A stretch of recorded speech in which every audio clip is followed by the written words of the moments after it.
dan peningkatan produksi mukus. Ya. Jadi ini yang perlu dimengerti sekali karena semua penyakit itu berasal pada definisi. Ya. Asma adalah penyakit yang heterogen, ya, karakteristiknya ya ditandai dengan penyempitan aliran udara atau inflamasi pada saluran napas yang bersifat kronik. Ya.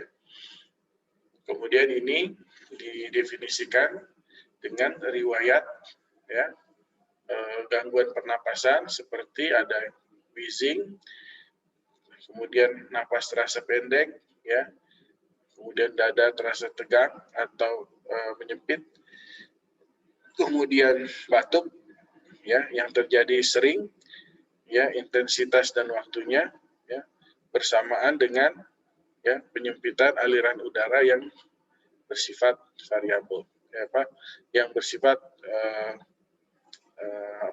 berubah-ubah, ya, variable expiratory outflow limitation. Jadi penyempitan aliran udara yang bersifat variabel, jadi berubah-ubah, ya. Artinya tidak tergantung waktu, bisa pagi, bisa siang, bisa sore, ya, terjadi penyempitan aliran udara di saluran napas, ya. Dan ya, kenapa bervariasi? Maka dia akan bisa kembali, ya, sendiri sembuh, ya. Artinya tidak terdapat gejala seperti orang sehat dengan atau tanpa pengobatan. Ya. Ini saya akan masuk ke slide berikutnya. Stop share di mana sih? Tadi udah stop share, ya. Nah, sekarang saya pindah dulu ke slide berikutnya. Itu definisi yang resmi, ya. Mesti semua harus tahu, ya. Nah,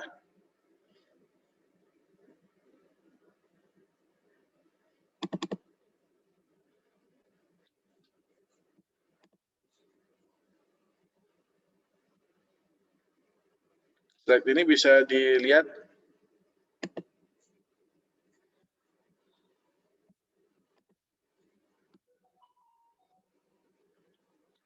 Mana tadi slide-nya?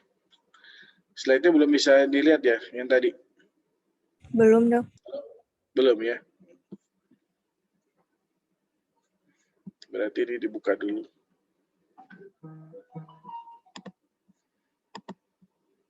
Bronkiektasis.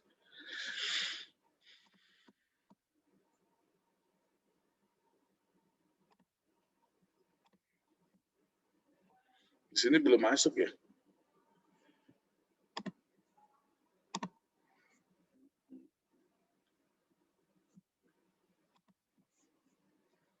Nah.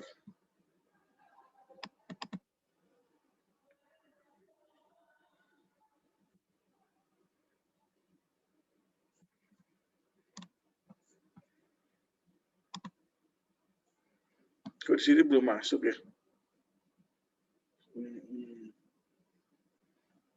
Apa dari sini kali?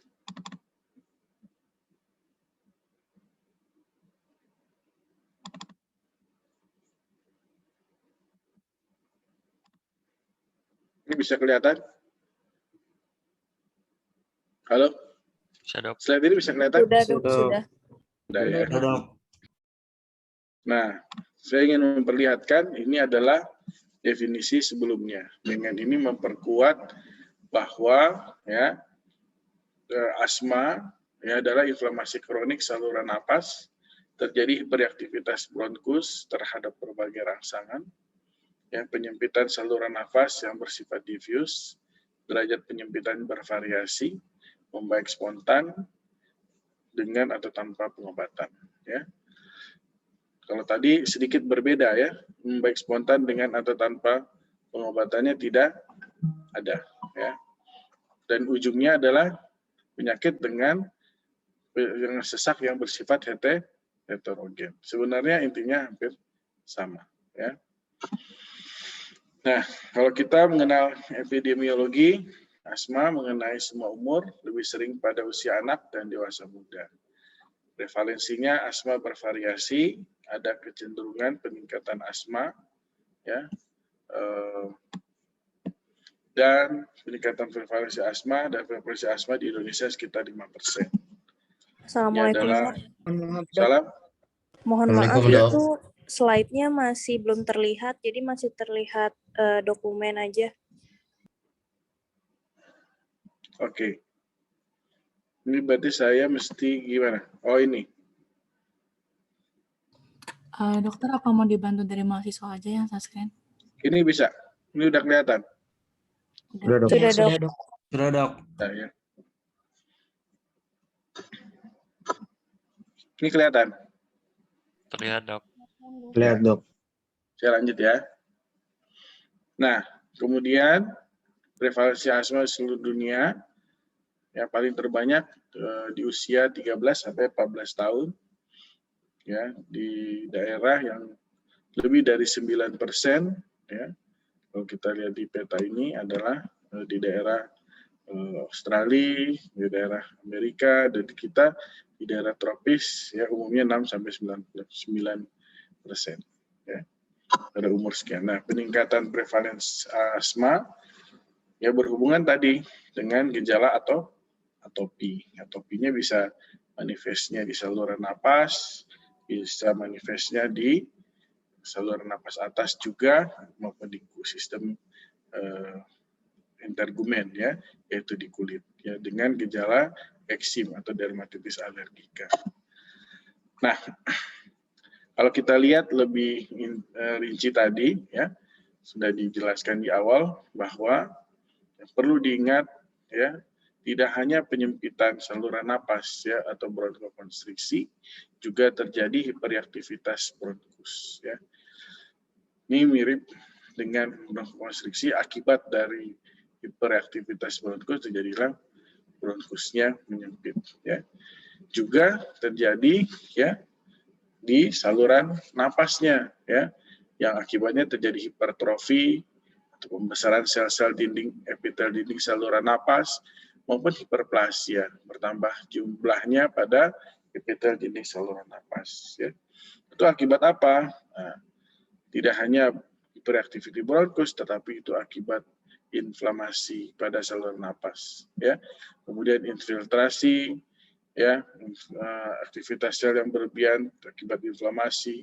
Juga di saluran napas itu edema pada mukosa saluran napas, ya, bisa terjadi hiperplasia, terjadi proliferasi sel, selnya bertambah banyak pada otot dinding saluran napas maupun di epitel dinding saluran napas. Sehingga akibatnya apa? Inflamasi dan bronkokonstriksi. Terjadilah penyempitan saluran napas. Itulah gejala eksaserbasi, ya.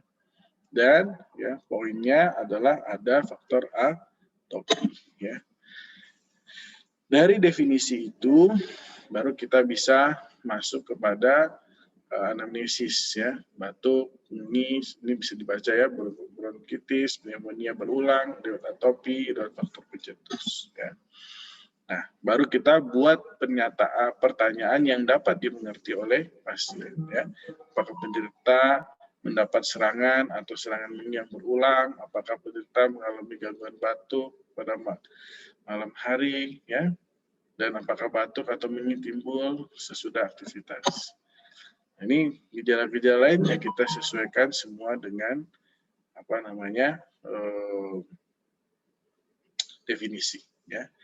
Kemudian pemeriksaan fisik. Pemeriksaan fisik itu untuk membuktikan, ya, anamnesis. Kuncinya adalah semakin luas kerusakan atau kelainan atau jelas hasil pemeriksaan fisik, maka semakin luas pula kerusakan pada paru, ya. Kalau pada paru, baik saluran napasnya, bronkusnya maupun parenkinnya tidak ada yang rusak atau seperti normal, maka pemeriksaan fisiknya akan dapat normal, ya. Nah, juga bisa terjadi pemeriksaan fisik yang sangat jelas. Misalnya kita bisa mendengar suara napas tambahan, mengi atau wheezing, ya. Pada anamnesis kita atau inspeksi kita terlihat frekuensi napasnya yang banyak, yang sering, ya, terjadi sesak. Kemudian pada inspeksi kita bisa melihat pergerakan otot bantu napas. Kemudian bisa kita lihat pulsus paradoxus, ya. Ya, apa itu pulsus paradoxus, kamu cari, ya. Nah, juga bisa terjadi penyakit penyerta pada pemeriksaan fisik, ya. Misalnya terjadi pneumonia, ya, pada parenkim paru. Kita bisa mendengarkan suara napas tambahan ronki karena ada proses inflamasi juga di sana, ya, terbentuknya mukus pada saluran napas maupun pada parenkim paru sehingga menyebabkan terjadinya suara napas tambahan lain selain wheezing, yaitu ronki, ya, yaitu pada pneumonia. Nah, bagaimana dengan laboratorium? Ya, spesifik pada asma, ya, konsepnya adalah terjadi yang disebut inflamasi alergi, ya, allergic inflamasi. Tentu sel-sel yang berkaitan dengan inflamasi itu mesti dominan jumlahnya atau meningkat jumlahnya, yaitu pada darah rutin eosinofilnya akan meningkat, pada sputum, ya, eosinofil pada sputum juga meningkat, ya. Kemudian akibat penumpukan eosinofil bisa terlihat spiral Krasman atau kristal Charcot-Leyden. Kemudian, ya, sel-sel imunologi humoral, ya, yang terkait dengan inflamasi alergik pada kasus asma itu IgE. IgE-nya akan meningkat atau IgE-nya akan meningkat pada pemeriksaan serum, ya, soluble-nya akan meningkat. Juga kita melihat pada uji alergi, ya, pada kulit misalnya, ya, panel-panel tersebut, ya, bisa meningkat sebagai supporting data untuk atau membuktikan lagi dari pemeriksaan fisik, ya, yang mendukung kita untuk lebih spesifik terjadinya asma.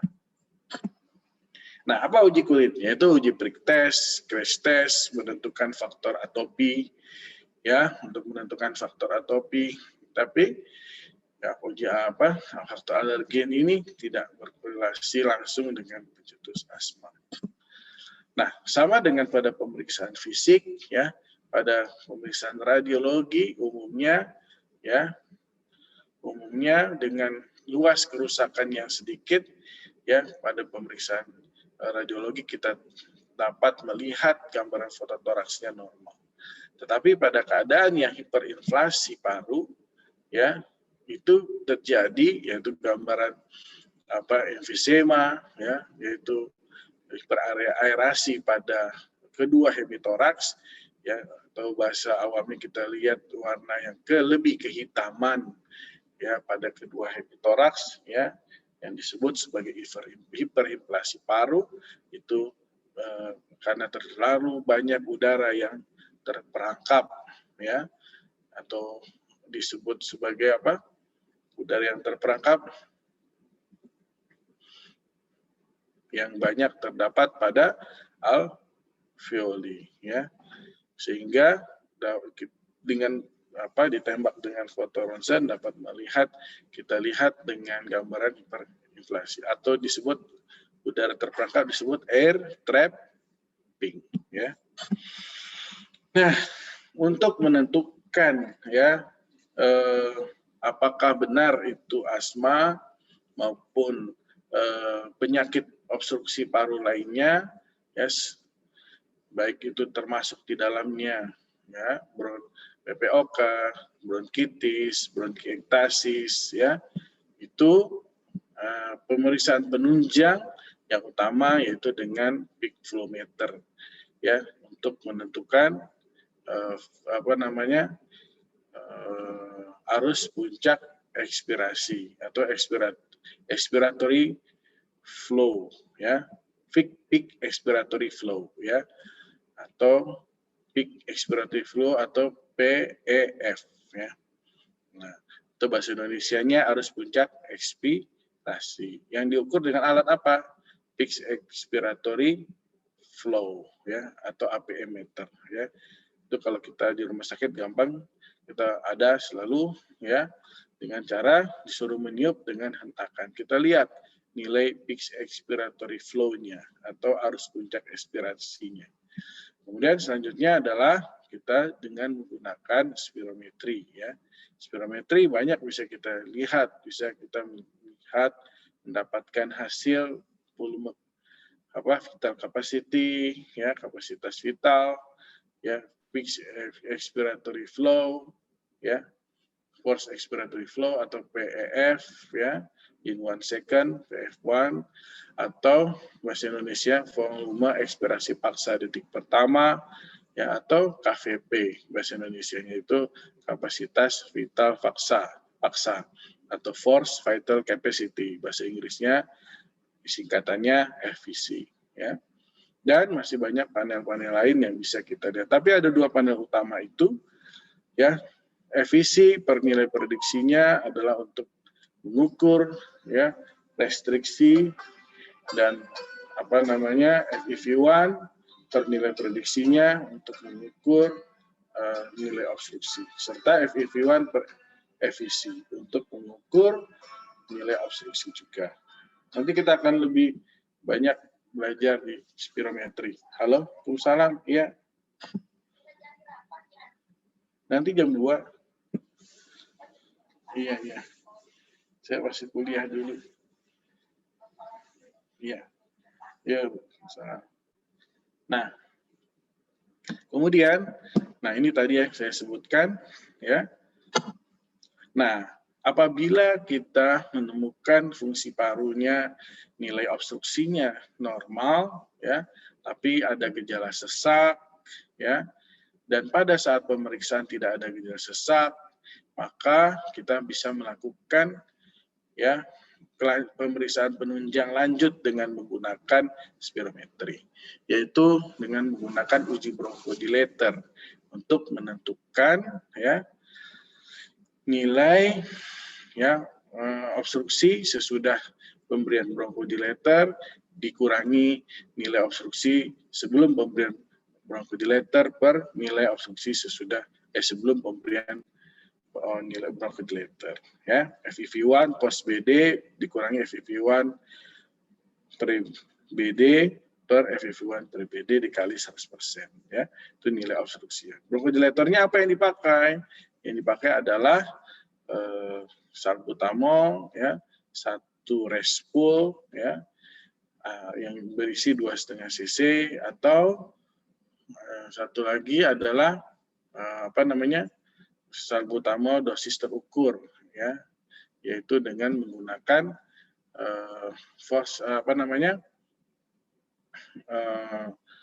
MDI ya, yang di MDI yang dalam satu sempufnya atau satu semprotnya dosis yang dikeluarkan adalah 100 mikrogram. Jadi kita berikan 400 mikrogram. Bila satu semprotnya 200 mikrogram, jadi kita kasih 2 puff atau 2 semprot. Ya. Diuji nilai dengan bronchodilator, sebelum dan sesudah bronchodilator kita lakukan pemeriksaan spirometri. Ya. Nah, kemudian berapa nilainya ya? Nilainya apabila ya lebih dari 20%, maka dia termasuk asma. Apabila kurang dari 20%, maka termasuk penyakit obstruksi lainnya, misalnya PPOK. Kemudian kita melihat variability harian ya. Ini dengan menggunakan peak flow meter tadi atau alat untuk menentukan arus puncak ekspirasi ya. Nah, arus puncak yaitu dengan menentukan variability harian. Kita melakukan pemeriksaan APE malam hari dikurangi pagi hari dibagi setengah APE malam hari tambah pagi hari kali 100%. Ini kita lihat ya berapa nilai APE-nya ya. Nah, bila variability hariannya rendah, maka yaitu kurang dari 25%, maka dia bukan disebut sebagai asma.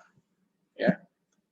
Tapi pas kita lakukan variability harian ini maupun tes uji bronchodilator ini pada pasien yang datang tidak dalam keadaan sesak tapi ada gejala malam, yaitu pasien ada sering terbangun karena sesak, ya, atau dalam sehari-hari juga terdapat sesak, ya.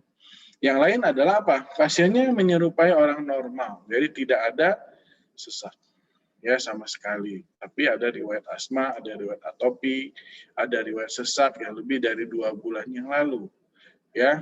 Dan selama 2 bulan terakhir tidak pernah sesak. Maka kita bisa lakukan uji provokasi bronkus. Ya. Artinya apa? Ada riwayat asma tadi saya katakan, ada pemeriksaan fisik normal, uji valve paru, yaitu spirometri, nilai FEV1-nya maupun nilai FVC-nya, semuanya normal. Maka bisa kita lakukan uji provokasi bronkus dengan memberikan apa? Provokasi beban kerja, ya. Uji stres dengan disuruh uji jalan 6 menit misalnya, atau kita berikan obat-obat, ya, yang sebagai mediator inflamasi, misalnya kita kasih histamin, metakolit, ya, atau antigen sendiri, yaitu yang bisa menyebabkan terjadinya reaksi alergi. Misalnya kita berikan mencium bau menyengat atau bulu binatang misalnya, ya, atau kita berikan makanan yang pasien alergi yang biar manifestasinya terdapat di alergi, ya, di dalam saluran napas pasien, ya. Kemudian kita lakukan uji kembali spirometri, ya. Nah, dari situ itu adalah pemeriksaan anamnesis dan definisi. Nah, asma secara umum dibagi 2, ya, asma yang stabil dan asma yang akut, ya. Asma yang stabil itu kita lihat ada pembagiannya, ya. Pembagian berdasarkan berat ringannya gejala dan pembagian berdasarkan terkontrolnya asma. Sedangkan asma yang saat serangan istilahnya disebut sebagai akut asma atau asma eksaserbasi atau asma serangan sesak. Itu pembagiannya atau derajatnya asma serangan ringan, sedang berat, dan asma mengancam jiwa. Dulu dibagi 4, asma serangan ringan, sedang, serangan berat, dan asma mengancam jiwa. Nah, bagaimana pembagiannya nanti kita akan lihat, ya. Saya agak cepat karena bahannya agak banyak. Kemudian klasifikasi ini berdasarkan berat ringannya gejalanya asma, ya. Dengan simptom apa saja, ya. Dibagi 2 besar, ya. Yang pertama intermittent, yang kedua persisten. Persisten dibagi 3, persisten ringan, persisten berat, persisten sedang, ya. Ya, pada penelitian di jurnal-jurnal masih ini dipakai karena kita bisa mengetahui, ya, apa yang terjadi pada pasien asma di antara 2 kontrol ke dokter atau dalam keadaan 1 bulan terakhir. Jadi klasifikasi berat ringannya gejala bisa kita ketahui, ya, keadaan pasien tersebut dengan pembagian derajat berdasarkan severity ini dengan menggunakan asma intermittent maupun asma persisten, ya. Nah, apa gejalanya, ya? Ada sesak kurang dari 1 kali per minggu, ya, lebih dari 1 kali minggu tetapi kurang dari 1 per hari, ya. Gejala hariannya kalau yang moderate persisten bisa sedang, ya. Sesak menyebabkan mempengaruhi aktivitas, kemudian ada keterbatasan keterbatasan physical activity atau aktivitas fisik. Gejala malamnya ini kita bisa lihat kurang dari 2 kali dalam sebulan, lebih dari 2 kali dalam sebulan, lebih dari 1 kali dalam seminggu, dan frekuen hampir tiap hari, ya. Kemudian, nah, nilai FEV1 atau PEF-nya, PEF itu dengan APE atau PEM ya, Pulse Expiratory Meter ya. Kalau FEV1 dengan spirometri. Kita bisa lihat nih perbedaannya ya. Nilainya lebih dari 80% prediksi, variability harian kurang dari 20%, tadi yang saya sudah sebut ya. Nah, ini kita bisa lihat ya. Nah, kemudian ini yang berdasarkan tingkat terkontrolnya asma ya. Nah, berdasarkan tingkat terkontrolnya asma itu berubah-berubah ya. Makin ke sini makin praktis dan makin mudah ya. Ini pada awalnya ya sebelum 2010 kita lihat ya bahwa dibagi 3, asma terkontrol sebagian dan tidak terkontrol ya. Yang di sini fungsi paru masih dipakai masuk ke dalam kriterianya ya, ada gejala harian, ada keterbatasan aliran aktivitas fisik, ada gejala malam ya, ada datang ke unit gawat darurat atau membutuhkan pertolongan ya, bagaimana kemudian ada perbatasan fungsi paru ya, nilai fungsi paru, dan ada eksaserbasinya atau serangan seseknya. Ini bisa dibaca ya. Nah, ini bahasa Indonesianya, frekuensi serangan yang bisa dibaca dari meter hari.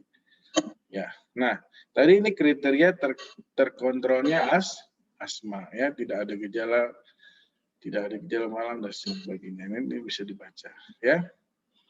Nah, kemudian tadi kriterianya. Nah, kemudian setelah 2006 itu, tadi bukan 2010, setelah 2006 ada perubahan ya, berdasarkan jurnal yang sebelumnya tahun 2004 ya. Di KINA 2006 diubah menjadi asma control test. Di sini spirometri sudah tidak masuk lagi ya. Ini pembagian asma stabil berdasarkan tingkat kontrol asma atau terkontrolnya asma. Dia membagi dengan 5 pertanyaan ya. Dalam 4 minggu terakhir, seberapa sering asma Anda mengganggu Anda untuk melakukan pekerjaan sehari-hari di kantor, di sekolah, dan di rumah. Dan seterusnya ada 5 pertanyaan ya. Dan masing-masing diberi skor dengan kriteria selalu, sering, kadang-kadang, jarang, dan masing-masing dilihat, dijumlahkan skornya ya. Kalau kita interpretasi ya, kurang dari 19 tidak terkontrol, 20-24 terkontrol baik, dan 25 terkontrol penuh. Ya. Nah, tetapi sekarang sudah ada lagi perubahan yang lebih mendasar ya, yaitu kita melihat dengan asma control questionnaire ya, atau ACQ. Ini bisa dilihat slide ini? Bisa, Dok. Bisa ya. Sengaja saya kasih supaya satu masing-masing supaya saudara bisa bisa mempelajarinya komprehensif ya. Nah, ini ya kita disebut sebagai asma control questionnaire ya. Cuman ada hanya 4 pertanyaan ya. Ya, 4 pertanyaan itu apa ya? Aktivitas daytime asthma symptom more than twice a week. Jadi terjadinya gejala asma harian lebih dari 2 kali dalam seminggu. Kemudian any night week due to asthma, terjadi gejala malam karena asma ya. Apa itu gejala malam? Sesak, terbangun karena asma. Kemudian reliever needed for symptom more than twice a week. Jadi membutuhkan pelega untuk mengatasi gejala sesak lebih dari 2 kali dalam seminggu. Jadi pemakaian bronchodilatornya itu lebih 2 kali dalam seminggu. Ya, kemudian any activity limitation due to asthma. Ada keterbatasan aktivitas fisik karena asma. Ya. Jadi sekarang dibagi 3 ya, well control, terkontrol baik, terkontrol sebagian, partly control maupun uncontrol ya. Ini dibagi 3 ya. Dan nilainya cuma gampang kan, kalau 1 dari 2 kriteria positif atau yes itu nilainya terkontrol sebagian. Ya, uncontrol 3 sampai 4 yes berarti uncontrol. Ini gunanya apa? Ya, dokter pelayanan primer atau dokter umum bisa menggunakan asthma control questionnaire ini ya sebagai perangkat diagnosis ya, dapat mendiagnosis apakah seseorang tersebut berdasarkan tingkat kontrol asmanya ya, termasuk asma dan termasuk bagian yang mana ya. Tuh. Kemudian kita teruskan ya, stop share ya. Kita lanjutkan lagi ke slide berikutnya. Lalu yang mana nih?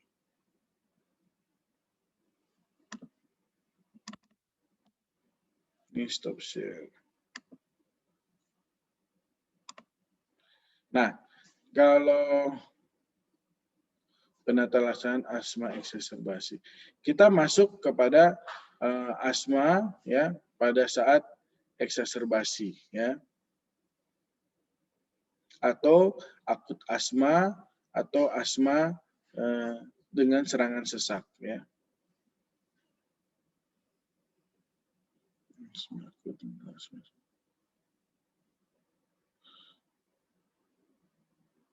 Kita dulu.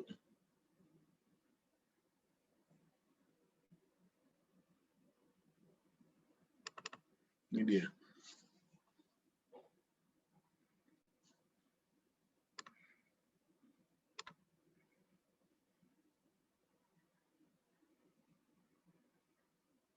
Oh, hilang.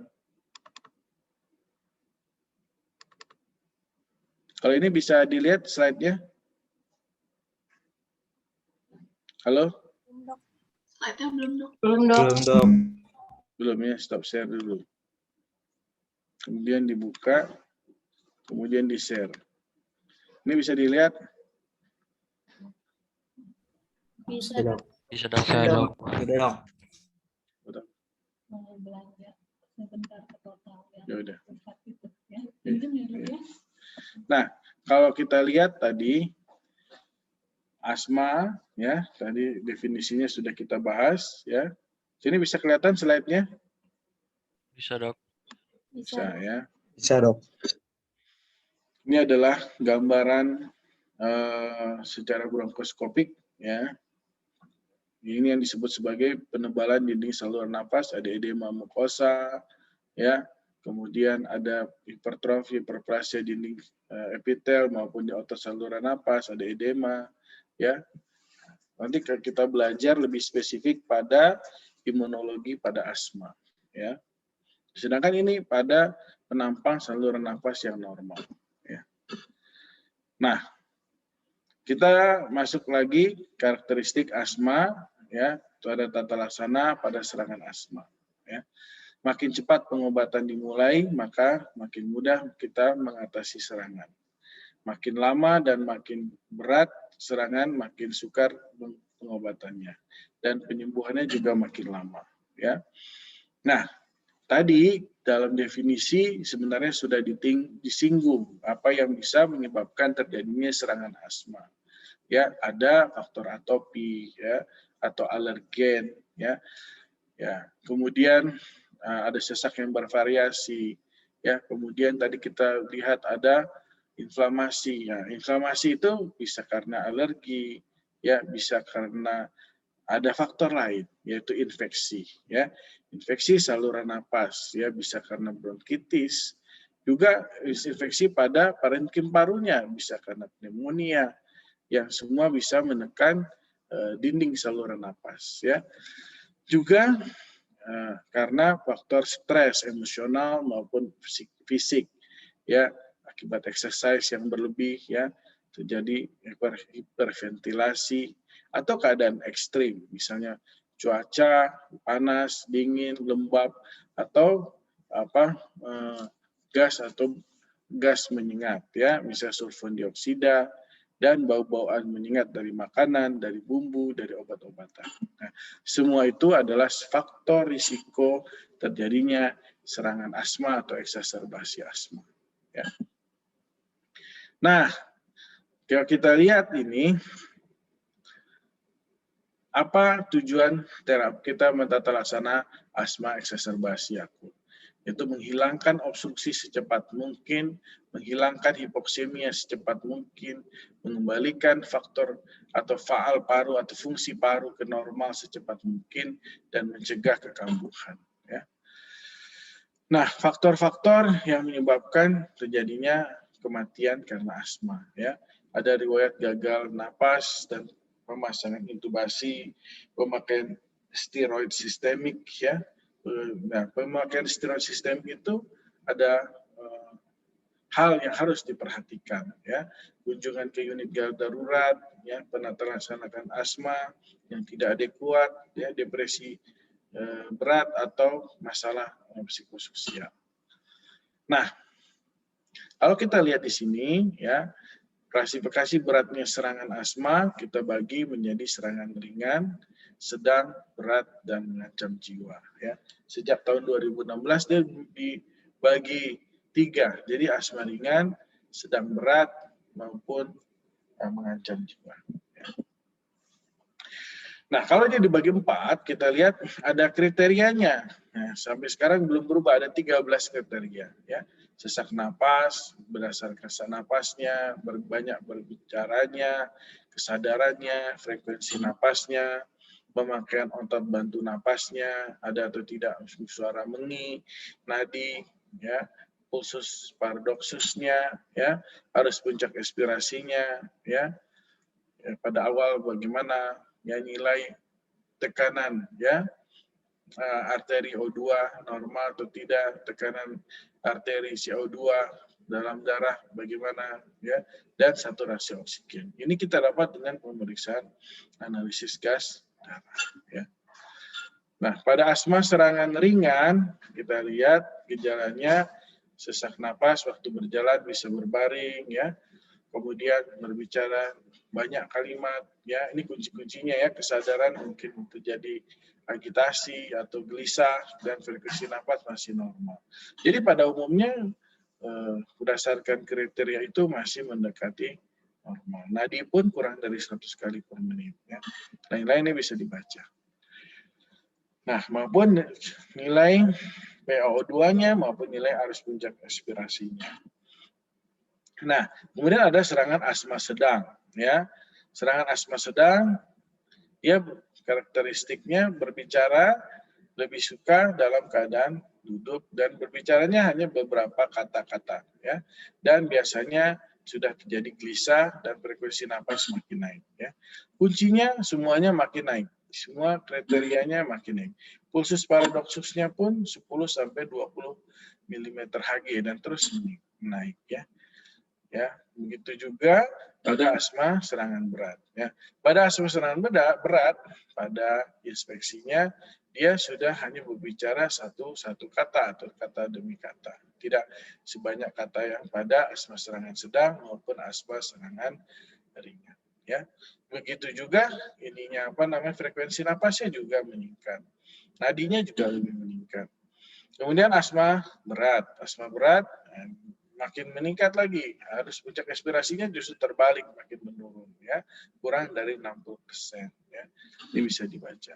Kemudian serangan asma mengancam jiwa. Nah, masuk asma mengancam jiwa atau difficult asma atau life threatening asma atau status asmatikus itu hampir sama, ya. Semuanya memiliki kriteria ini. Kesadarannya sudah menurun, ya. Terjadi pergerakan torakoabdominal, suara mengi, nadi sudah bradikardi. Nah, berbeda dengan asma serangan berat. Seluruh, ya, panel tanda vital sudah mulai menurun. Kelihatan menginya sudah tidak ada, nadinya bradikardi, pulsus paradoksus sudah tidak ada. Ya, justru pada saat asma mengancam jiwa sudah tidak terdapat lagi pergerakan otot bantu napas karena frekuensi napasnya juga sudah sangat menurun. Itu pembagian asma pada asma akut, ya. Kemudian bagaimana kita mentata laksana, ya. Pada asma eksaserbasi yang penting kita pakai adalah di samping terapi oksigen yaitu obat-obat bronchodilator, ya. Obat-obat bronchodilator yang banyak digunakan, ya, yaitu golongan beta 2 agonis, ya, kerja singkat yang disingkat dengan SABA, ya, maupun golongan anti muskarinik kerja singkat yang disebut dengan singkatan sama, ya. Dan yang lain adalah pemberian obat-obat steroid inhalasi, ya, sebagai antiinflamasi berdasarkan tadi yang kita telah pelajari konsep penyempitan saluran napasnya pada orang dengan asma, ya. Nah, kalau kita lihat, ya, kapan kita memakai steroid sistemik? Steroid sistemik itu baik steroid oral maupun steroid IV line, ya, maupun IM, ya, itu kapan kita pakai? Yang pertama adalah jika tidak ada respon segera, ya, atau gejalanya berat, atau dia sudah sering menggunakan steroid oral atau steroid IV sebelumnya, ya. Ya, maka itu bisa kita langsung pemberian steroid sistemik. Ini bisa jadi langganan ujian ini. Nah, penilaian awal, ya. Tadi anamnesis sebagainya bisa dibaca. Nah, ini tadi syarat steroid sistemik, ya, tadi sudah kita bahas, ya. Kemudian, nah, terapi yang lain sebagai obat bronchodilator kita bisa menggunakan golongan norepinefrin atau adrenalin, ya, yang kita bisa berikan 0,2, 0,3 miligram subkutan yang diberikan setiap 15 menit sebanyak 3 kali. Dan injeksi terbutalin, ya, dengan merek dagang Brikasma. Sama dia juga golongan SABA, ya, short acting beta 2 agonis si terbutalin ini. Diberikan 0,5 mg subkutan yang diberikan tiap 15 menit sebanyak 3 kali. Nah, yang kita ulang apa? Yang utama pada kita melakukan observasi pada tata laksana asma eksaserbasi.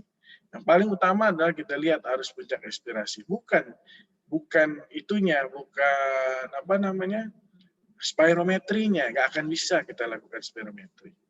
Ya, masuk pada keadaan stabil baru kita lakukan spirometri, ya.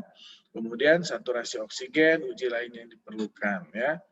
Begitu juga pada asma serangan sedang dan serangan berat. Tadi beberapa contoh tentang beta 2 agonis kerja singkat, misalnya salbutamol, procaterol, ya, penoterol, itu kamu semua harus tahu, ya, contoh-contohnya. Maupun inhalation steroid, misalnya contohnya fluticasone, misalnya contohnya budesonide yang banyak ada di Indonesia, ya. Ini berikutnya kamu bisa baca sendiri, ya, pada derajat sedang, APE 60-80% dan sebagainya. Nah, derajat berat. Nah, kita lihat respons, ya. Bagaimana kita pulangkan pasien apabila nilai APE-nya lebih dari 70% atau lebih dari 80%, nanti tergantung pada soal ujian yang kamu lihat, ya. Tidak stres, saturasinya lebih dari 90%, dan bertahan 60 menit setelah terapi terakhir. Ya, pemeriksaan fisiknya bertahan itu normal, tidak ada suara napas tambahan bising. Baru dapat kita lakukan proses pulang pasien. Nah, di rumah kita berikan apa? Agonis beta 2 agonis inhalasi, ya, atau inhalasi dosis terukur, ya, bisa pemberian salbutamol dosis terukur, yaitu MDA, metered dose inhalation, atau merek dagangnya misalnya Ventolin dan sebagainya. Ini pertimbangkan steroid oral, ya, untuk mengatasi inflamasi lanjutannya, dan pertimbangkan inhalasi kombinasi. Edukasi pasien, cara pakai obat, dan cara terapi. Hal-hal yang penting kita ingatkan, apabila kita memakai obat-obat dengan device pada obat-obat inhalasi dosis terukur, baik dengan metered dose inhalation maupun atau MDI atau dry powder inhalation atau DPI ya. DPI ini banyak sekali, ada yang turbo inhaler ya, ada yang handy inhaler ya. Itu kamu bisa lihat bentuk-bentuknya ya dalam sediaan-sediaannya ya. Kemudian kapan dibawa rumah sakit? Nah, ini kita lihat ya. Nah, pemberian beta 2 agonis kerja singkat atau SABA bisa diberikan bersama dengan obat inhalasi obat bronchodilator lainnya, yaitu sama short acting antimuskarinik yang nama lamanya adalah SACA, short acting anticholinergic. Apa preparat yang banyak di Indonesia? Yaitu ipratropium bromide ya. Dia bisa menjadi satu dalam satu preparat atau dalam satu obat inhalasi ya. Misalnya ipratropium bromide dengan salbutamol ya, dengan merek dagangnya yaitu misalnya Combifen misalnya ya. Dan bisa kita pakai obat-obat bronchodilator lainnya yaitu MGSO4 ya, yang dulu diberikan sebagai obat-obat mengurangi kontraktiliti uterus pada ibu hamil.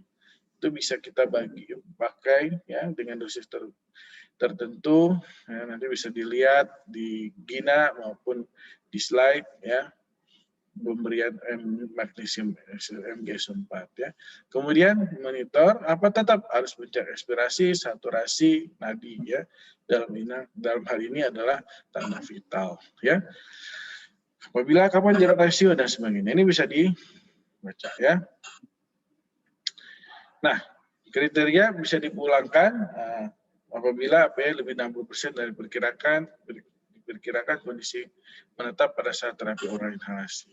Ya, itu adalah tentang asma. Ya, kemudian ini. Nah, pada asma yang penting lagi digunakan adalah pemakaian pemakaian pengontrol ya. Pada asma stabil ya kita berikan obat-obat pengontrol pada asma. Apa saja obat-obat pengontrol pada asma ya? Misalnya ya yang paling banyak di Indonesia yaitu golongan salmeterol, fluticasone. LABA, salmeterol itu bagian dari LABA, long acting beta 2 agonis ya. Dan digabung dengan steroid ya, ada yang berdiri sendiri, ada yang digabung dengan steroid, yaitu inhalation corticosteroid. Misalnya salmeterol hampir selalu digabung dengan fluticasone ya. Formoterol biasanya digabung dengan budesonide ya. Dan long acting antimuskarinik, contohnya tiotropium bromide ya. Misalnya, dan golongan LABA yang bisa berdiri sendiri sebagai pengontrol ya, yang termasuk dalam long acting LABA yaitu indacaterol. Semua yang saya sebutkan itu nama-nama generik ya. Kalau merek dagangnya kamu cari sendiri. Nah,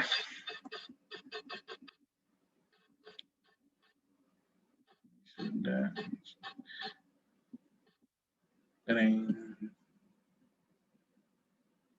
Ini bisa dilihat slide-nya? Bisa, Dok. Halo? Bisa, Dok. Bisa ya. Itu balik lagi.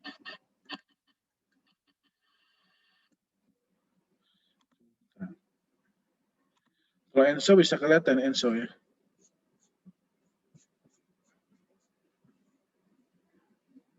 Nah, ini dia yang penting. Ini bisa dilihat slide-nya? Nah, di sini kita bisa lihat spesifitas penggunaan obat-obat pengontrol ya. Hal-hal yang harus kita lakukan pada penggunaan obat-obat pengontrol pada asma ya, kita lakukan assess ya, apa yang obat yang bisa dipakai ya. Kemudian kita lakukan adjustment apabila perlu dipergunakan dan dilakukan review kembali ya. Setelah berapa lama kita lakukan review? Setelah 3 bulan pemberian pengontrol ya. Pada asma diberikan 3 bulan ya. Evaluasinya ya, reviewnya. Sedangkan pada PPOK nanti kita akan melihat pada PPOK, yaitu diberikannya ya adalah 6 bulan evaluasinya ya. Nah, ini kita lihat ya, dibagi berdasarkan step ya, step 1, step 2, step 3 ya. Step 1 ya diberikan low dose ECS saja ya.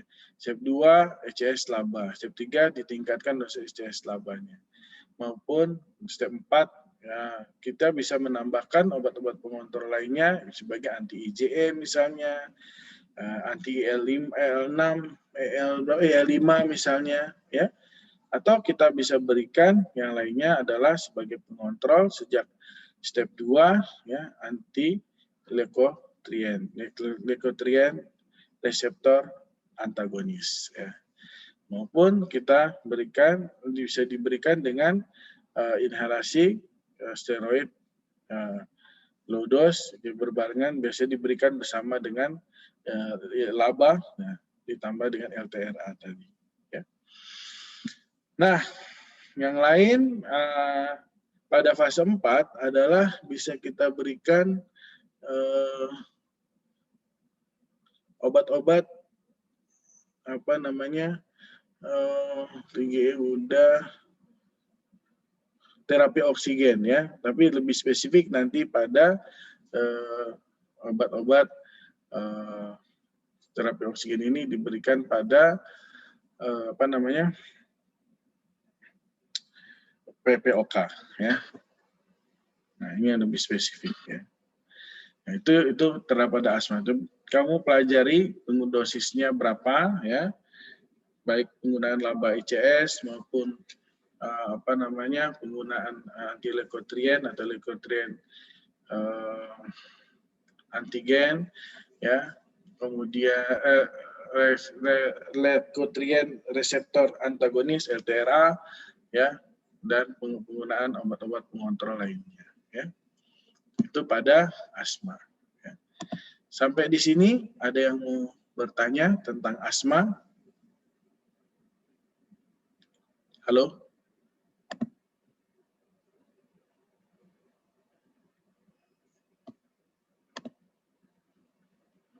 Ada yang mau bertanya tentang asma?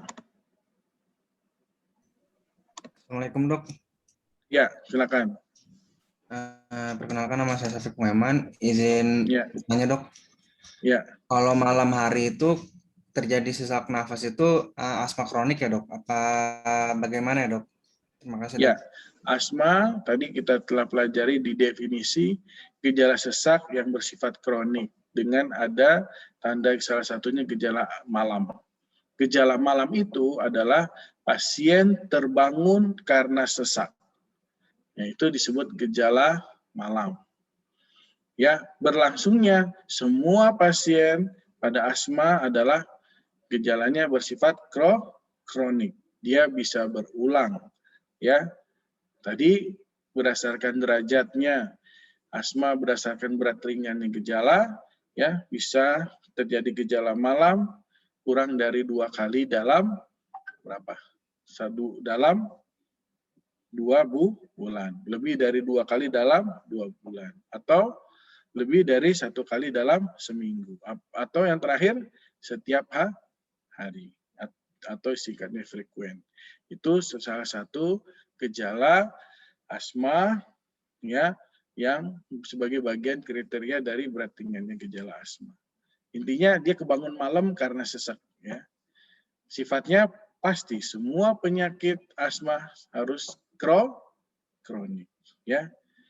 Nah, yang disebut perbedaan dengan serangan asma nanti timbul kata akut. Nah, jangan bingung dengan yang kronik.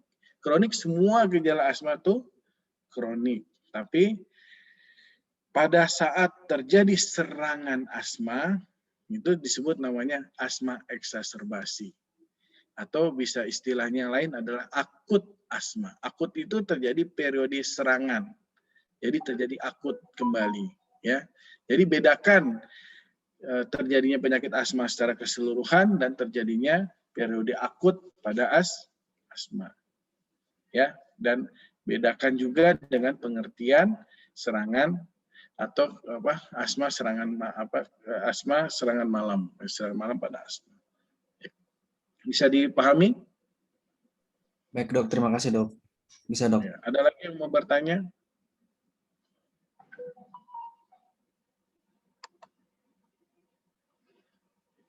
Ya, kalau belum ada kita lanjutkan ke PPOK. Ya. Ini bisa dilihat slide-nya? Bisa dok. Nah, ya. Yang penting kita ketahui itu adalah definisi. Ya. PPOK sejak 2016-2017 ya terjadi perubahan yang cukup signifikan pada definisi. Ya. PPOK adalah penyakit yang umum, dapat dicegah, ya, dan dapat ditangani, ya, can be cured, ya, can be handled, tapi tidak bisa diobati sampai sembuh, ya, memiliki karakteristik gejala pernapasan, keterbatasan aliran udara yang persisten, ya, persisten itu menetap karena abnormalitas saluran pernapasan dan atau alveolar, yang umumnya disebabkan oleh paparan partikel atau pajanan partikel atau gas berbahaya.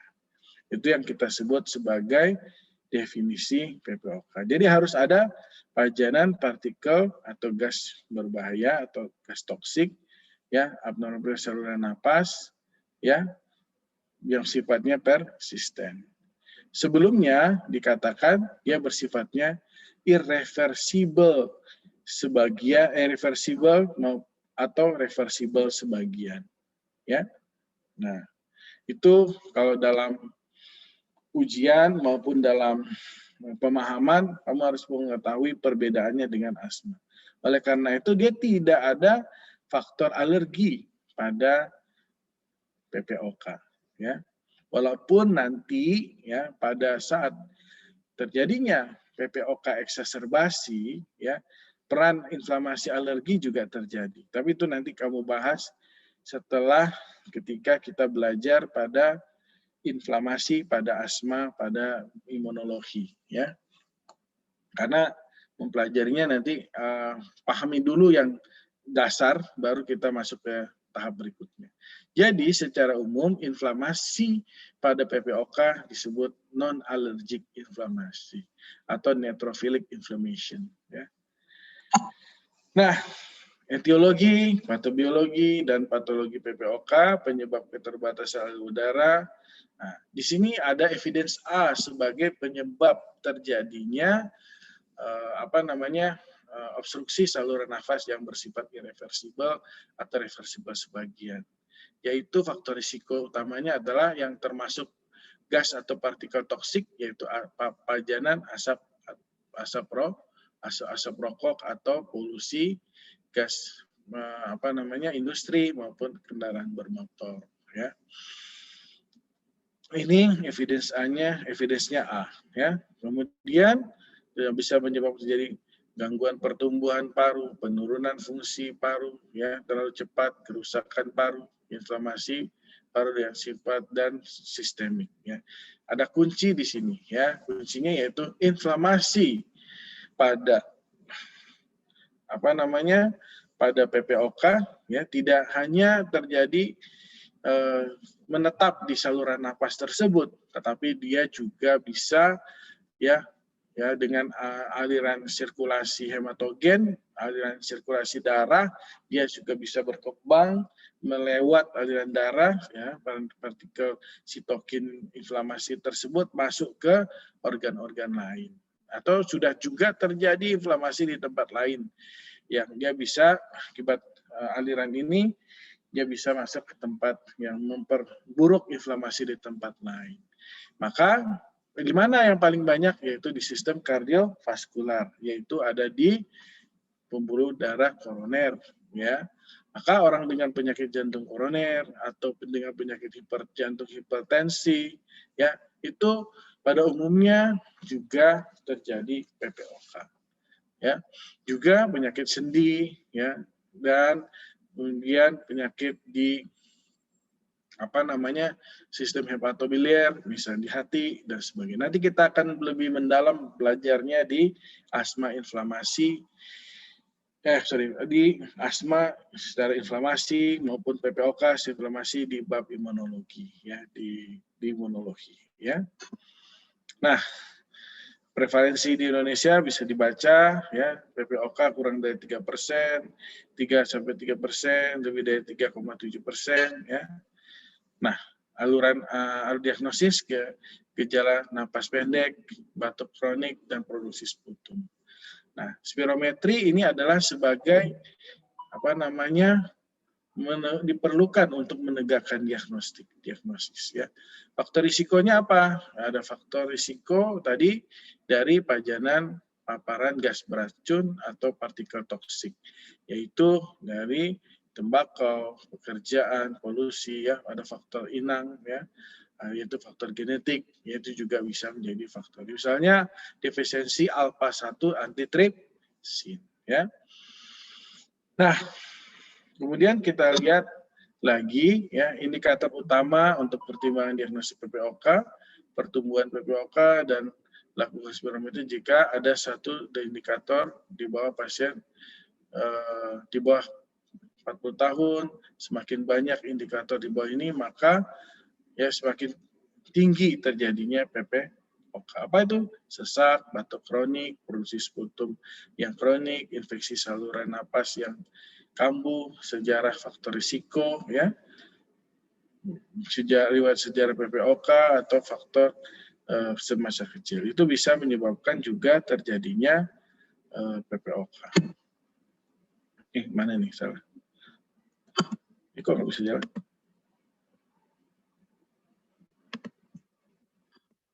Ya. Nah, gejalanya apa? Sesak, batuk, produksi sputum, dan ada meni. Nah, perlu diingat ya, yang penting nih, bahwa pada PPOK dibagi dua. Ada PPOK eksaserbasi, ada PPOK stabil ya. PPOK eksaserbasi apa? Nanti kita lihat. Ada PPOK stabil apa? Nanti kita lihat. Nah, pada PPOK eksaserbasi disebut PPOK serangan ya, pada saat serangan. Yaitu dibagi tiga, serangan ringan, serangan sedang, dan serangan berat. Sedangkan pada PPOK yang stabil, pembagian derajatnya yaitu adalah ya dibagi dua ya. Nanti kita akan lihat ya, yaitu pada dengan nilai spirometri ya, PPOK derajat 1, 2, 3, dan 4, mild, moderate, severe, very severe. Maupun PPOK dengan angka kunjungan angka serangan dan kunjungan fasilitas kesehatan, yaitu dengan menggunakan grup ya, grup A, grup B, grup C, grup D. Nanti kita akan lihat ya.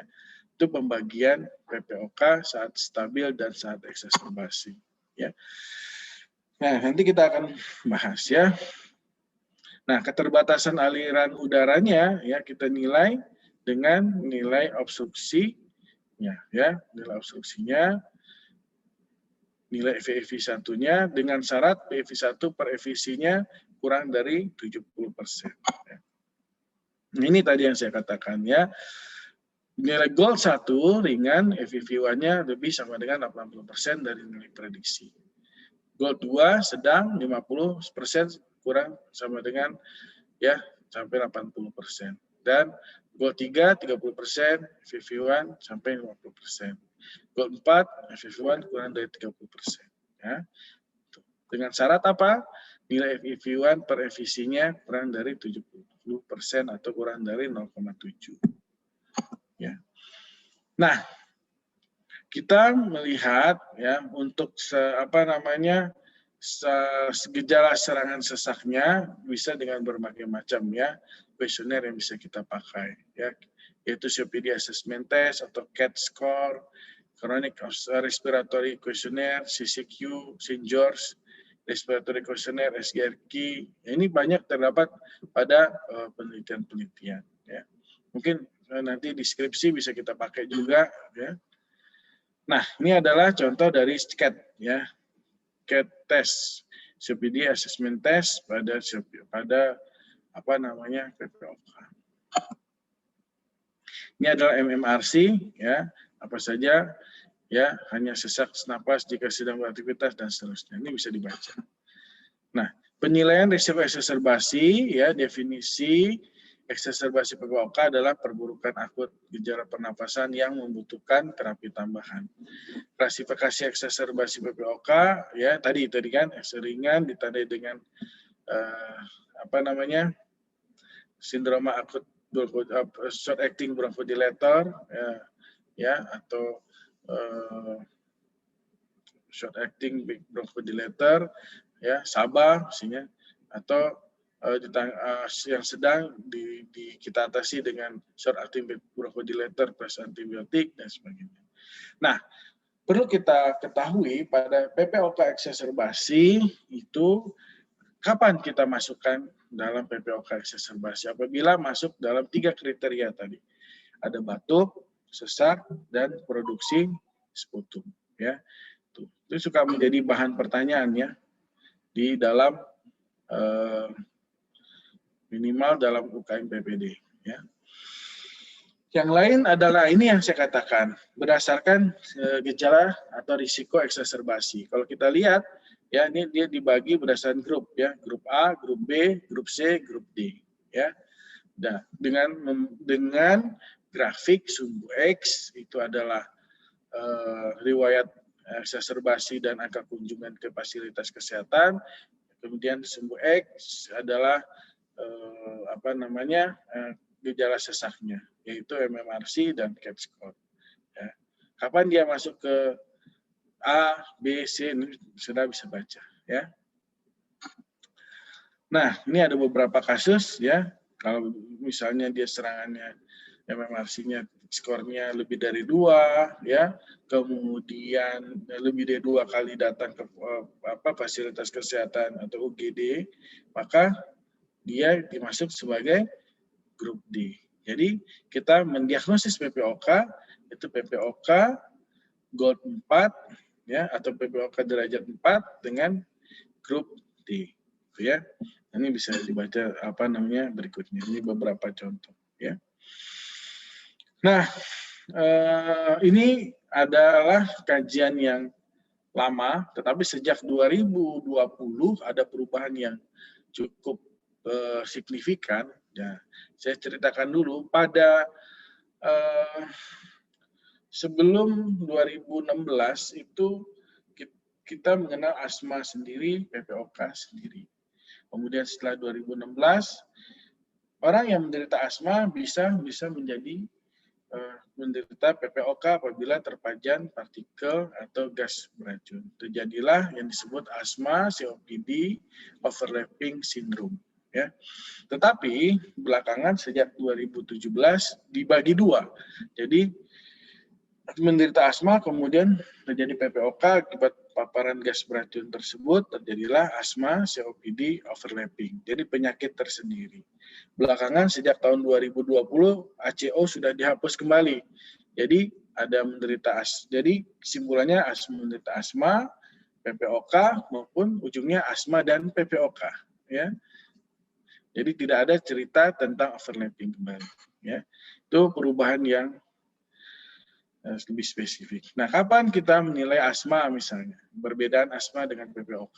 Asma, ya, onsetnya terjadi sering sekali gejala sejak kecil, gejala bervariasi dari hari ke hari, gejala berubah memburuk saat malam atau subuh, alergi terjadi akibat faktor atopi yaitu alergi, rinitis dan atau eksim dengan eksim yang muncul, riwayat keluarga dengan asma, ada faktor obesitas, ya, PPOK onsetnya terjadi saat awal parubaya, ya, yaitu dengan paparan gas beracun atau asap rokok, ya. Kalau dibandingkan dengan asap rokok adalah berapa? 20 tahun merokok dengan 12 batang rokok per hari atau 1 bungkus. Itu mencapai dengan kita memakai indeks Bridgman, kita memakai terdapat indeks Bridgman sedang, ya. Itu nanti bisa kamu baca, ya. Kemudian tujuan pengobatan PPOK mengurangi gejala, memperbaiki kemampuan beraktivitas, memperbaiki status kesehatan sehingga ujungnya dapat mengurangi gejala dan mencegah perkembangan penyakit, mencegah mengatasi eksaserbasi, menurunkan mortalitas. Ya. Yang diharapkan apa pada tata laksana PPOK? Ingin segera terbebas dari gejala, terutama sesak yang menyebabkan rasa takut dan stres. Takut mengalami eksaserbasi dan rawat inap, sehingga ingin menghindari hal tersebut sebisa mungkin dan ingin beraktivitas di pagi hari seperti biasa. Ya. Nah, kemudian saya stop share, saya masuk lagi ke sini. Ini bisa dilihat slide-nya. Bisa, Dok. Bisa, ya. Apa yang kita berikan pada PPOK? Jadi definisinya sudah, statistik, ya, ini ringan, sedang, berat sudah tadi, faktor risiko tadi sudah. Nah, tadi maka kita lihat bahwa pada PPOK tidak hanya lokal, bisa terjadi sistemik komplikasi, ya. Dengan inflamasinya yang melibatkan sitokin proinflamasi maupun sitokin antiinflamasi, ya, yang bisa kita lihat di sini. Misalnya IL-8, TNF-alpha, RTBA, dan sebagainya. Impact-nya peningkatan simptom, batuk, seperti sputum, sesak, yang tadi kan, yang mencetuskan terjadinya eksaserbasi pada PPOK. Ya. Ini adalah anamnesisnya yang bisa dibaca tadi ya. Yang sudah, tujuan manajemen sudah, mengurangi faktor risiko ya nih. Ini adalah bagian ringan sedang penata laksanaan, evidence A, bronkodilator. Nah, obat-obat bronkodilatornya pun sama. Tadi kita sudah melihat tentang short acting, long acting, ya, pada laba maupun lama, pada yang long actingnya maupun short acting SABA maupun sama. Ya. Nah, ditambahkan lagi adalah ini, pemberian antioksidan yang akan memperbaiki gejala klinis, mengurangi berat eksaserbasi, mengurangi kehilangan hari kerja, mengurangi angka kekambuhan, mempercepat pemulihan dari eksaserbasi, memperbaiki kualitas hidup. Indikasi dirawat, ya, ditandai intensitas dan gejala, ya, resting dyspnea, severe COPD, onset pada pemeriksaan fisik terjadi cyanosis, ya, gagal untuk inisial medical management dan seterusnya. Ya. Nah, ini bisa dibaca. Kalau pada PPOK, ya, kita bagi PPOK tersebut menjadi dua, ya. Ada tipe bronkitis kronik maupun tipe emfisematus, ya. Bronkitis kronik kita lihat, ya, yang kita sebut sebagai tipes, ya, cyanosis, ya. Kalau yang tipe emfisematus disebut pink puffer. Itu mesti benar-benar kamu ingat-ingat, ya. Nggak bisa ya. Nah, kemudian kita teruskan. PPOK masih ada nggak?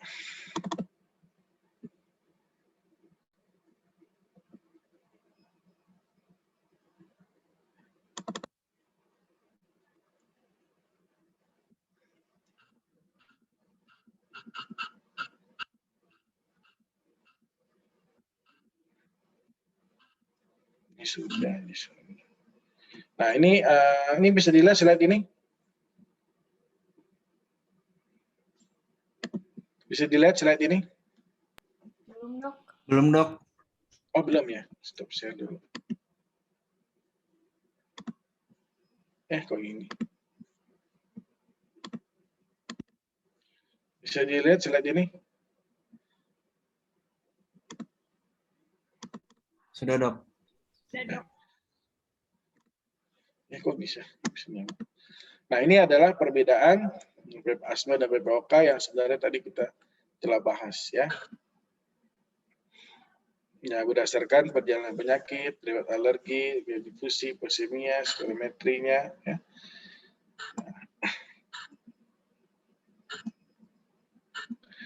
Nah, yang penting lagi pada PPOK yaitu untuk mencegah terjadi PPOK exacerbasi akibat ya, faktor risikonya yang penting adalah infeksi, ya baik infeksi viral maupun bakteri, maka vaksinasi flu, ya, vaksin influenza juga menjadi hal yang penting pada PPOK maupun vaksinasi pneumokok, ya pneumonia. Ya.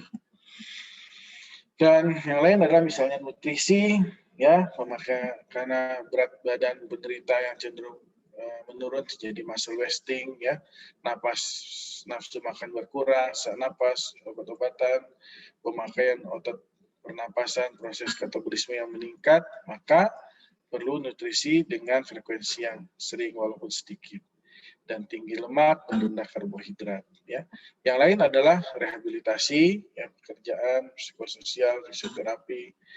Ya, untuk apa? Berlatih bernapas, breathing exercise training, ya pulse sleep breathing. Ya, nah ini yang penting pada PPOK dengan terlalu sama dengan asma, terlalu banyaknya udara yang terperangkap atau apa namanya kita sebut air trapping, maka kita bisa melakukan pengeluaran udara yang banyak mengandung CO2 tersebut dari alveolus dan bronkus dengan cara membuat diameter sampai keluar ya dari saluran napas bawah sampai keluar dengan diameter yang hampir sama.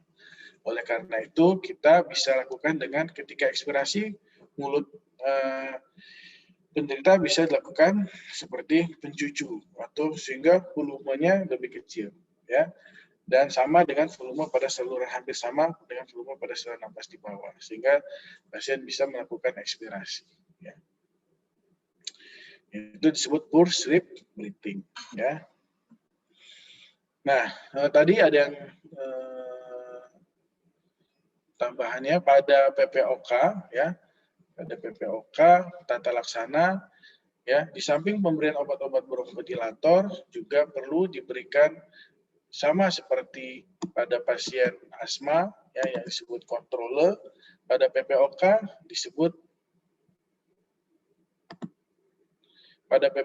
kita sebut sebagai maintenance therapy ya.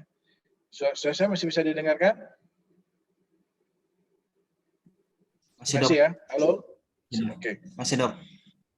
Ya, maintenance terapi yang digunakan, mana nih? Yaitu seperti golongan gold slides.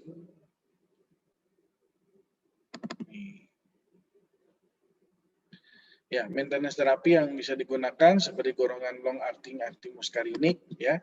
Misalnya contohnya adalah tiotropium bromide, ya. Di samping tadi LABA plus ICS yang dapat kita pakai. Misalnya formoterol dengan budesonide, salmeterol dengan fluticasone, ya. Tapi penggunaan LABA plus ICS digunakan dengan dosis maksimal pada ICS-nya. Jadi fluticasone-nya diberikan dosis maksimal yaitu 500 mikrogram. Ya. Ya.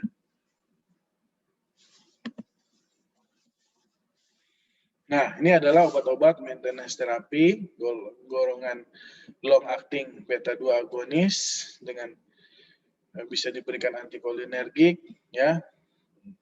Yang glycopyrronium itu sebagai antikolinergik atau antimuskarinik long acting sudah tidak ada di Indonesia. Ya. Mungkin baru mau masuk lagi ya. Lain-lain golongan LABA plus ICS ya. Formoterol, mometasone nggak ada di Indonesia. Di Indonesia ada formoterol budesonide, formoterol, beclometasone nggak ada di Indonesia. Ya, Ini dipakai semua sebagai maintenance terapi. Tetapi pada PPOK, maintenance terapi ini dengan level evidence-nya, level dari SKDI-mu itu adalah 3A, yaitu tata laksana awal di UGD, maka cukup tahu saja pemberian maintenance terapi. Tapi pemberian pengontrol pada asma harus bisa, ya, apa saja obat-obatannya, ya, yang tadi telah saya sebutkan. Itu cerita tentang asma dan PPOK. Sampai sini ada yang mau bertanya?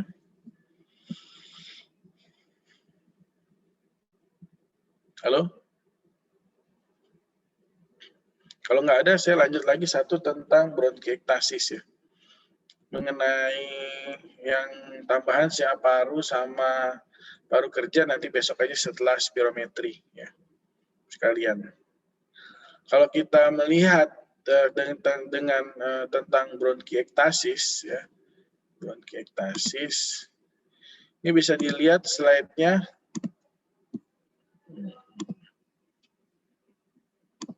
Bisa dilihat slide ini? Halo? Bisa, Bisa, Dok. Bisa, ya. Kita masuk sekarang ke bronkiektasis, ya. Bronkiektasis ini adalah sebenarnya diagnostik radiologis, ya. Apa yang terjadi pada bronkiektasis? Ya, perubahannya secara anatomi, ya. Terjadi dilatasi bronkus, ya, disertai destruksi atau kerusakan dari bronkus. Dia sifatnya menetap dan kronik, ya. Kekerapannya, keseringan terjadinya, ya, tergantung distribusi umur dan jenis kelamin, ya. Ada dia bisa terjadi pada saat kecil, ya, tanpa terjadi TB atau infeksi paru awalnya misalnya, atau pneumonia yang berulang, atau bronkitis yang berulang, ya, ya, sebagai bagian dari sindroma Kartagener. Nanti kamu cari mengenai sindroma Kartagener itu apa, ya.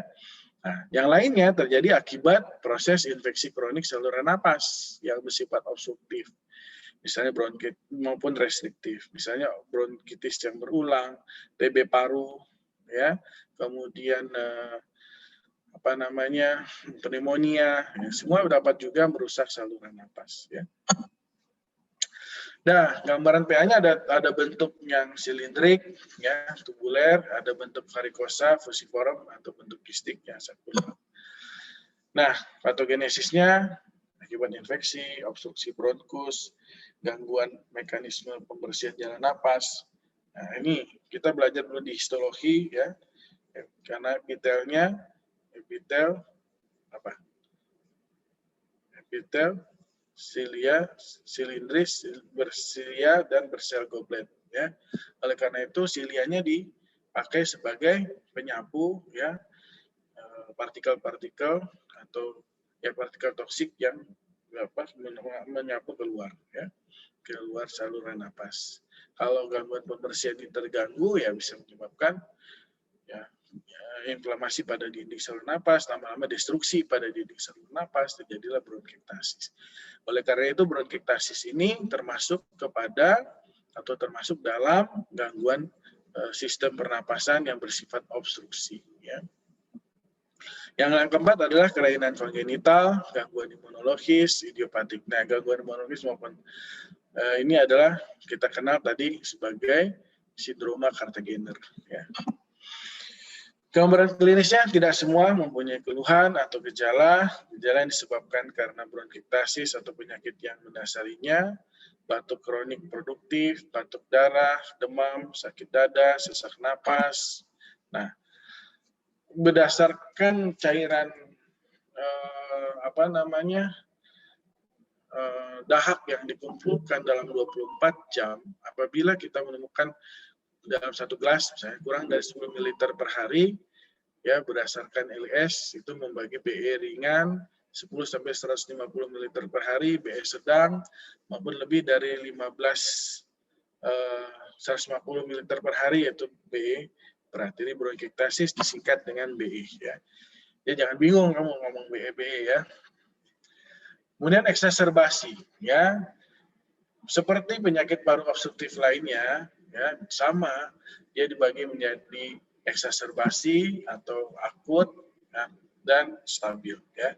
Pada bronkiektasis eksaserbasi ini tandanya adalah sering mendapatkan antibiotik yang umumnya disebabkan oleh bacterial infection, infeksi bakteri akut, ya, ditemukan 4 dari 9 gejala eksaserbasi, gejala yang meningkat sampai terjadinya nyeri napas, ya, nyeri dada ketika bernapas. Ya.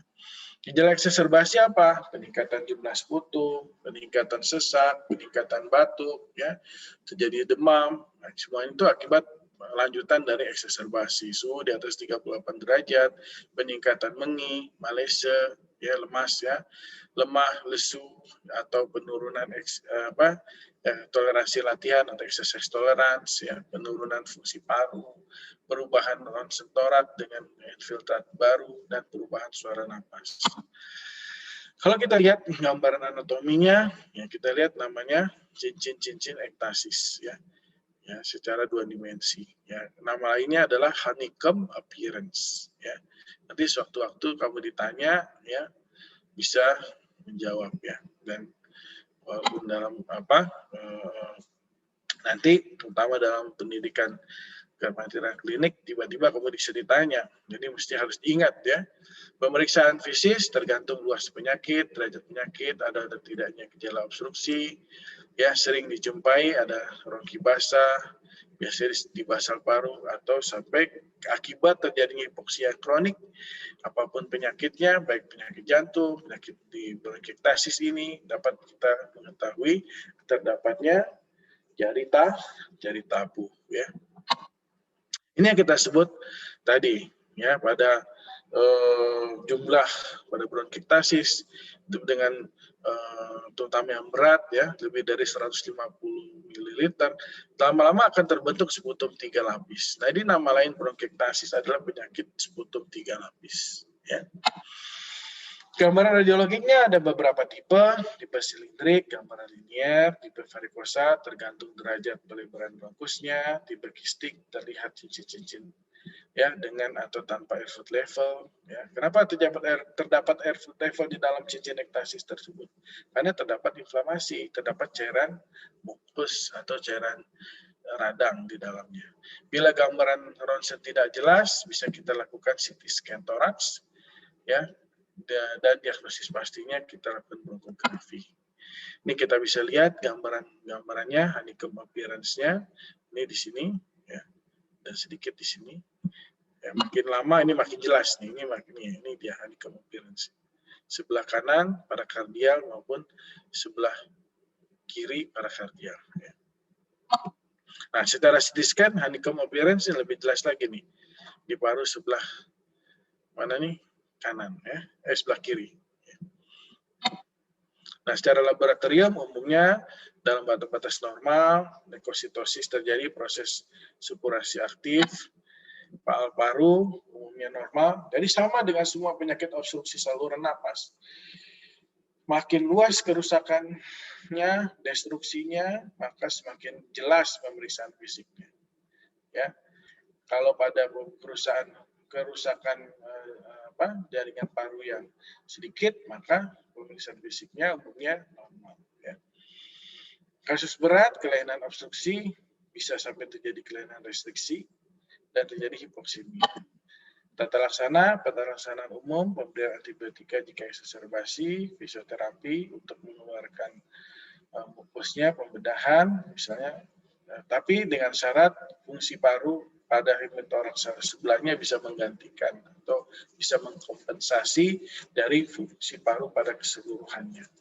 Yang kelima adalah pencegahan, antibiotik dan fisioterapi sangat penting pada BE eksaserbasi. Pada keadaan khusus bisa diberikan karena ini penyakit obstruksi, bisa diberi obat-obat bronchodilator, ya, kortikosteroid, dietary suplementasi, oksigen terapi, dan pemberian pembedahan. Ya. Lama pemberian antibiotik memang 7-10 hari, sputum kultur resistens tergantung keadaan, bisa penderita rawat inap, tidak respon terhadap pengobatan, Nah, pemberian antibiotik ya, antibiotik penderita ringan atau sedang bisa kita beri golongan beta laktam, amoxicillin, tetracycline, ya, trimethoprim sulfamethoxazole yang kita kenal sebagai cotrimoxazole, nama gabungan obatnya. New macrolide misalnya clarithromycin, roxithromycin, ya, macrolide yang lama misalnya erythromycin, azithromycin. Ya. Kemudian second generation cephalosporin, ya, misalnya ceftriaxone, ya, ceftazidime, golongan quinolone, misalnya levofloxacin, ciprofloxacin, gantofloxacin, ya, dan pemberiannya 7-10 hari. Pada BE yang berat, ya, serangan sedang atau berat bisa diberikan golongan aminoglycosid, ya, karena aminoglycosid atau antipseudomonal, ya. Nah, antipseudomonal yang dipakai yaitu cephalosporin generasi 3, ya. Misalnya apa ya? Ini cefeprazone, ya, fluoroquinolone, ciprofloxacin, dan levofloxacin. Macrolide. Nah, macrolide tadi kita telah bahas, ya, erythromycin, roxithromycin, azithromycin. Ini bisa dibaca, ya. Komplikasinya kelainan pada paru, ya, bisa masuk ke parenkim paru terjadi pneumonia sampai ke rongga atau ruang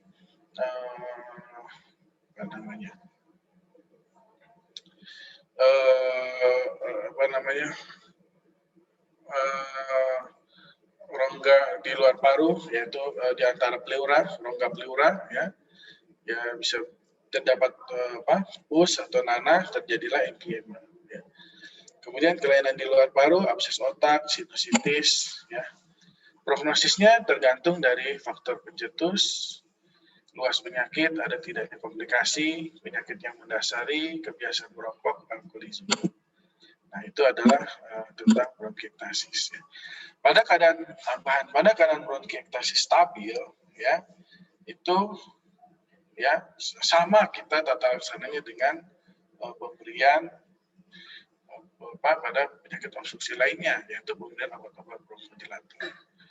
Pada saat eksaserbasi, gejala obstruksi terjadi, dan obat-obat bronchodilator juga perlu diberikan. Di samping tadi, dengan penyebabnya umumnya bakteri, maka kita memberikan antibiotik. Dan hati-hati, kuman-kuman atau bakteri yang banyak terdapat di sela-sela atau di dalam cincin ektasis itu, ya, pada umumnya adalah yang paling terbanyak golongan pseudomonal. Maka kita banyak berikan antipseudomonal, yaitu tadi cephalosporin generasi 3 maupun fluoroquinolone. Ya. Spesifik pada pemberian fluoroquinolone, levofloxacin dengan sebagai antipseudomonal baru bisa memberikan efek antipseudomonal adalah pemberian 750 mg. Pada fluoroquinolone yang lain, moxi maupun cipro, ya, maupun gati, fluoxacin itu sama dengan dosis pemberian pada umumnya. Ya. Saya rasa itu pada bronkiektasis. Nanti besok kita lanjutkan pagi hari tentang spirometri dan penyakit paru non-infeksi lainnya sedikit, ya, tentang penyakit paru kerja sama tentang keganasan. Sampai sini ada yang mau bertanya? Halo? Halo? Halo? Ada yang mau ditanyakan sampai sini? Ini pernikahan nanti Caca sebentar lagi masuk Bu. Kuliah iya sebentar lagi ya. Oke, ada yang mau ditanyakan? Dari saya enggak, Dok, mungkin yang lainnya. Lain ada yang mau bertanya?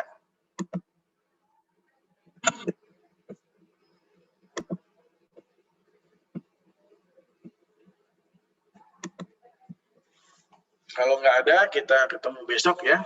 Simpan aja pertanyaannya buat besok. Baik, kita akhiri dengan membaca hamdalah. Alhamdulillahirrahmanirrahim. Assalamualaikum warahmatullahi wabarakatuh. Waalaikumsalam. Izin brief ya, ada rapat. Terima kasih, Dok. Assalamualaikum.